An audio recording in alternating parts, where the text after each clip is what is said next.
సర్వశక్తియు అత్యంత ప్రేమ పరిశుద్ధమైన మా ప్రియ పరలోకపు తండ్రి, మా గొప్ప దేవ, మీకు స్తోత్రాలు వందనాలు మేము చెల్లిస్తున్నాం తండ్రి. మరి గతించిన కాలం నుండి మీ యొక్క పరిశుద్ధమైన అగ్నిని భద్రపరిచి ఈ గురువారం రాత్రి తండ్రి మీ సన్నిధిలో మేమందరం చేరి మిమ్మల్ని ప్రార్థించుకున్న తండ్రి, మీరు ఇచ్చిన కృపను బట్టి మీకు స్తోత్రాలు వందనాలు.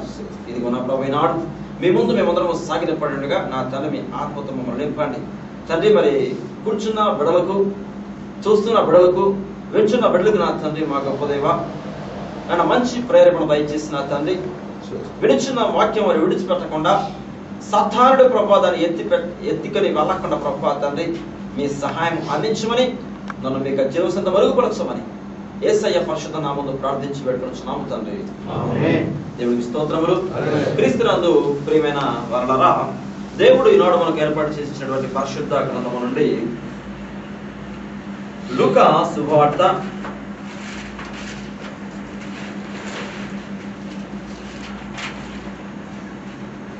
22వ అధ్యాయము 40వ వచనం చదువుకుందాం. మీరు శోధనలో ప్రవేశించకుండానట్లు ప్రార్థన చేయడని చెప్పి చాలండి.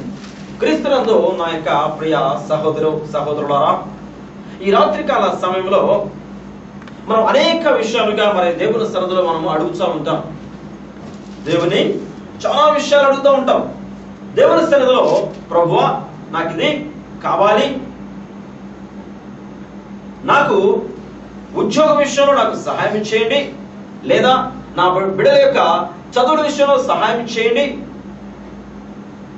నా పని విషయంలో నాకు సహాయం చేయండి, నా కుటుంబాన్ని అభివృద్ధి పరచండి, నా రాకపోకల్లో మీకు సహాయం అందించండి, నా యొక్క వ్యాపారంలో నాకు సహాయం అందించండి అని అనేక విధాలుగా దేవుని అడుగుతూ ఉంటాం. కానీ అడగడం తప్పని నేను చెప్పడం లేదు. ఎందుకంటే ఆయన ఇచ్చేవాడు తండ్రి ఉన్నాడు కనుక ప్రతి కుమారుడు తన తండ్రిని తప్పనిసరిగా అడుగుతాడు. కానీ లోకంలో జీవిస్తున్నటువంటి విశ్వాస జీవితము అనగా క్రైస్తవ జీవితము, యేసు క్రీస్తు ప్రభువుని వెంటాడుతూ అనగా ఆయన వెంబడిస్తూ ఆయనతో నడుస్తున్న వారి యొక్క జీవితము ఎలా ఉంటుంది అంటే, వారు శోధనలో ప్రవేశింపకుండా, దేవునికి స్తోత్రములు, వారు ఎలా ఉండాలంట? శోధనలో ప్రవేశింపకుండా ఉండాలి అంటే ప్రార్థన చేయాలి. దేవునికి స్తోత్రములు. ఎందుకు వీరు యొక్క ప్రార్థన చేయాలంటే, అన్నిటి అంతము సమీపమైపోయే సమయం ఉంటున్నది కనుక మెలకువ కలిగి ఉండి శక్తిమంతులకున్నట్లు. దేవునికి స్తోత్రములు. శక్తిమంతులు కావాలంటే, ఈ లోకాన్ని ఎదిరించే శక్తిమంతులు కావాలంటే ఆ శక్తి ఎక్కడున్నదంటే ప్రార్థనలో ఉన్నది. దేవునికి స్తోత్రములు. ఈ లోకంలో విశ్వాసికి బలము ఎక్కడున్నదంటే, విశ్వాసికి విజయం ఎక్కడున్నదంటే కేవలము ప్రార్థనలో ఉన్నది. దేవునికి స్తోత్రం. ప్రార్థనలో ఉన్నది కనుక ప్రతి ఒక్కరు కూడా ప్రార్థనలో గడపాలి అని చెప్పేసి యేసయ్య మాట్లాడుచున్నాడు. ఎందుకు ప్రార్థనలో గడపాలంటే, ఈ లోకము ఎంతో అందముగా ఉంచున్నది. ప్రేమించువారులారా, అనేకంలో ఉన్నటువంటి విశ్వాసులు ఎక్కడ ఏమైపోతున్నారంటే శోధనలోకి వెళుతున్నారు. దేవునికి స్తోత్రములు. శోధనలోకి వెళ్లకుండా ఉండాలి అంటే ఏమి చేయాలంటే ప్రార్థన చేయాలి. ఆ యొక్క శోధనలో మనం ప్రవేశించకుండా కదా, ఇంకా శోధననే ఒక గుట్లోనికి ప్రవేశించకుండా, శోధననే ఆ యొక్క గృహంలోనికి ప్రవేశించకుండా మనం ఉండాలి అంటే మనం ఏం చేయాలంటే ప్రార్థన చాలా ప్రాముఖ్యమైనదని చెప్పేసి యేసు క్రీస్తు ప్రభు వారు తన యొక్క శిష్యులకు చెప్పుచున్నాడు. ప్రేమించేవారా, ప్రార్థన చాలా శక్తివంతమైనది.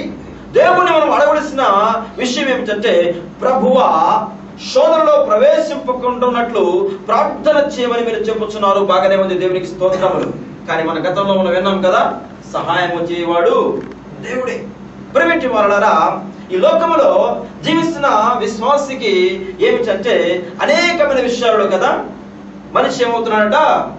అడిపోతున్నాడు, శోధింపబడుతున్నాడు. చాలా మంది యవనస్తులు శోధింపబడుతున్నారు. కారణం ఏమిటంటే ప్రార్థనలో వారికి శక్తి లేక, ప్రార్థన శక్తి లేక వారు పడిపోతున్నారు. కానీ పడిపోకుండా ఉండాలంటే ఏం చేయాలి?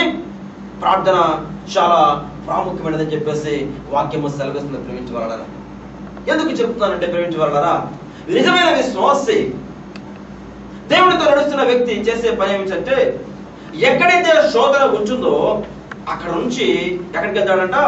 పక్కకు వెళ్ళిపోవాలి. ఎక్కడైతే శోధన వస్తుందో, ఏ స్థలంలో శోధన వస్తుందో, చాలా మంది అనుకుంటారు ఏమిటంటే నేను శోధింపబడను కదా కదా నేను మంచి ప్రార్థనాపరుని కదా, నేను శోధింపబడను కదా అని చెప్పి చాలా మంది అనుకుంటూ ఉండవచ్చు. కానీ నేను చాలా సార్లు మీకు చెప్పాను గురించి వాళ్ళరా, ఎందుకంటే సాతాను చాలా శక్తి గలవాడు. దేవునికి స్తోత్రములు. సాతాను చాలా శక్తి గలవాడు, సాతాను చాలా కుయుక్తి గలవాడు. ఎవరైతే విశ్వాసమందు దినము ఎదుగుతూ దేవుడితో అంచుకట్టబడి దేవుడితో జీవిస్తున్నారో, దేవుడితో సహవాసం చేస్తున్నారో, వారిని పడవేయటకు వాడు ఏమి చేస్తాడంటే అనేక రీతులుగా వారిని ప్రేరేపిస్తుంటాడు. ప్రేమించే వాళ్ళరా, శోధన అన్నది ఏమిటంటే, ఎందుకు దీనికి సాదృశ్యం ఏమిటంటే, శోధన అనగా ప్రేరేపింపబడుట. దేవునికి స్తోత్రములు. శోధన అనగా శోధించుట అనగా ప్రేరేపింపబడుట. మన యొక్క ఆత్మలను అనేక రీతులుగా ప్రేరేపిస్తుంటాడు ఎవరు? సాతానుడు కదా. అనేక రీతులుగా ప్రేరేపిస్తుంటాడు. ఎవరస్తుని ఒక విధంగా ప్రేమిస్తాడు, పెద్దవారిని ఒక విధంగా ప్రేమిస్తాడు, కుటుంబంలో ఉన్న ఆ యొక్క ఆత్మీయ జీవితాలని ఒక విధంగా ప్రేరేపించి వారిలో ఏమి తీసుకొస్తాడంటే కలహాలు తీసుకొస్తాడు. కనుక వాటికి దూరంగా ఉండాలి అంటే ఎలా ఉండాలంటే ప్రార్థనా పరులై ఉండాలని చెప్పేసి వాక్యం సెలవిస్తున్నది. ఎందుకంటే ప్రేమించే వాళ్ళరా, మనకు బాగా తెలిసిన విషయమే. ఒక వ్యక్తి గురించి మనకు బాగా తెలుసు. చాలా ధైర్యంగా నేను శోధనలో ప్రవేశించనని చెప్పాడు. నేను దేనికైనా శుద్ధమే ప్రభు అని చెప్పాడు.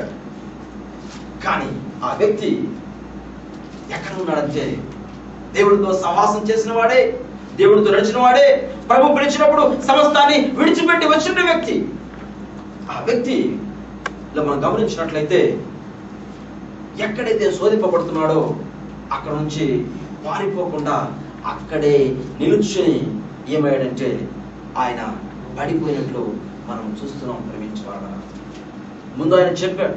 మత్తయి సువార్త 26వ అధ్యాయం మనం గమనించినట్లయితే 33వ వచనంలో ఆ వ్యక్తి ఏమి చెబుతున్నాడో చూడండి.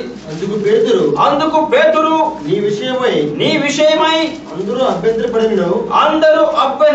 దేవునికి స్తోత్రములు. ప్రేమించే వాళ్ళ చాలా గొప్పగా చెప్పుకుంటుంటాం.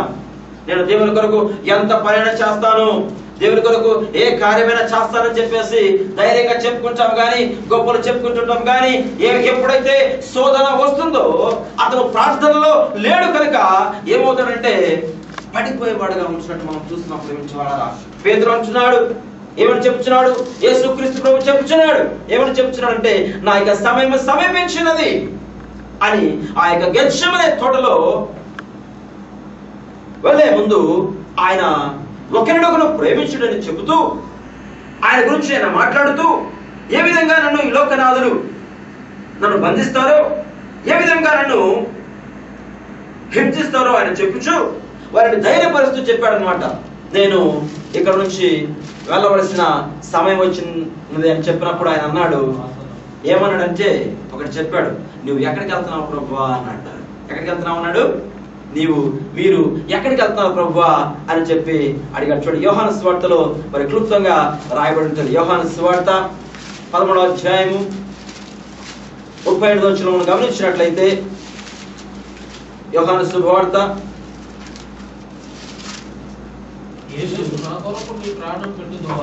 యేసు